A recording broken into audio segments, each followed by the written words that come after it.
Hello everyone, good day.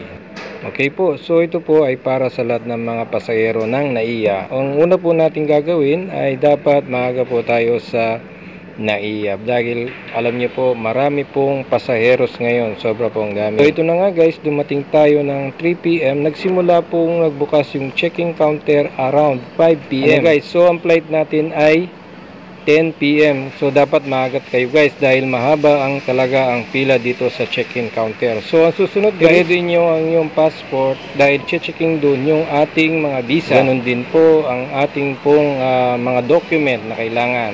So kailangan po pumila tayo ng maaga. Sa katunayan po, umabot po tayo ng 1 oras na pagpipila para po makakuha tayo ng ating boarding card. So dito guys ay makukuha na natin ang ating boarding card at dito pa rin guys tatanungin nila kung saan yung final destination natin. So ito na guys, nakakuha na tayo boarding card. So pagkatapos natin kumuha ng boarding card, diretso na tayo doon sa international or departure area na kung saan kayo magta-travel. Kung sa Pilipinas lang, doon kayo sa domestic transfer or gates. Okay? So, dun sa mga ibang bansa naman, siyempre, dun sa international departure area. Okay guys? So, ito pa guys, ang payo ko sa inyo, maaga kayo dahil alam nyo, sobrang haba ang pila dito sa immigration at saka dun sa may x-ray. So, alam nyo guys, umabot ng 1 oras bago ka makapasok sa international departure gates. Okay na guys, so yun na nga guys, pagkatapos nating pumila ng 1 oras, nandito na tayo ngayon dito sa loob ng airport sa mga departure gates. So ang gate natin ay 109. Okay guys, so ito pa pala isang tips guys. So pagdating nyo sa counter kasi, dun sa check-in counter ay tatanong nila kung mayroon kayong e-travel pass. Okay, so ito kailangan lahat ng pasaheros, inbound at outbound na pasaheros. So itong e-travel pass guys ay bago na, dapat mag-registered kayo. Okay guys, okay. So ang ginawa ko guys, dahil nag-registered ako dito, hindi sa una sa cellphone, ayaw. So kailangan sa desktop. So una guys, ang itatanong niya yung email address nyo.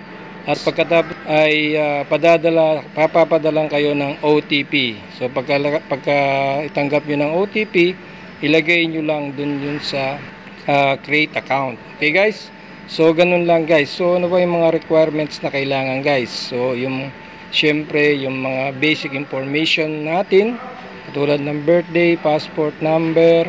Tapos mayroon din, ito pala yung kapalit ng One Health Pass, pero ito required sa lahat ng travelers inbound at outbound. Okay guys, so ganun guys, dapat nakaregister kayo dahil dun sa immigration tinatanong din ito, kaya dapat mayroon kayong e-travel pass. Yung QR code dapat kaya ay screenshot nyo para mayroon kayong ipapakita sa immigration. Okay guys, so ngayon naman ay papunta na tayo dito sa gate na kung saan tayo magta-travel. So ito yung papunta sa gate 109.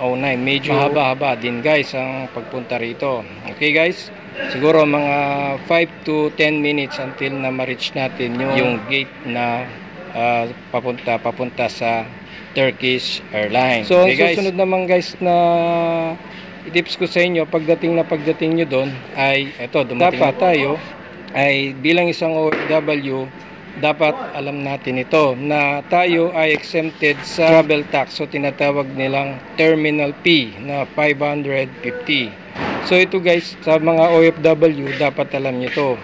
Dapat ang kailangan lang natin ay ang OEC, 2 kopya ng OEC at 2 kopya ng passport o ng visa natin. So dito guys, makiklaim natin ang 550 na travel fee refund, na ito ay benepisyo ng isang OFW na kagaya natin. So kayong mga OFW, dapat alam natin ito, isang benepisyo ito para sa atin. Okay guys, so ito na nga guys, pagkatapos kong pumila dito ay nakuha ko na ang aking 550 na refund. So ito na nga guys, at dahil oras na ay boarding na sa aeroplano guys. So ang unang nagboard guys ay yung mga nasa dulo. So katulad ko guys, ang aking seat number ay nasa dulo, kaya nauna tayo sa pila. Ang kagandahan nito guys, dapat maaga din kayo katulad ko, dahil kung minsan guys napupuno yung mga compartment o mga cabin na cabinet sa taas ng aeroplano. So kailangan guys maaga din kayo para mailagay nyo mabuti ang yung hand luggage. Okay guys, so ito lang guys ang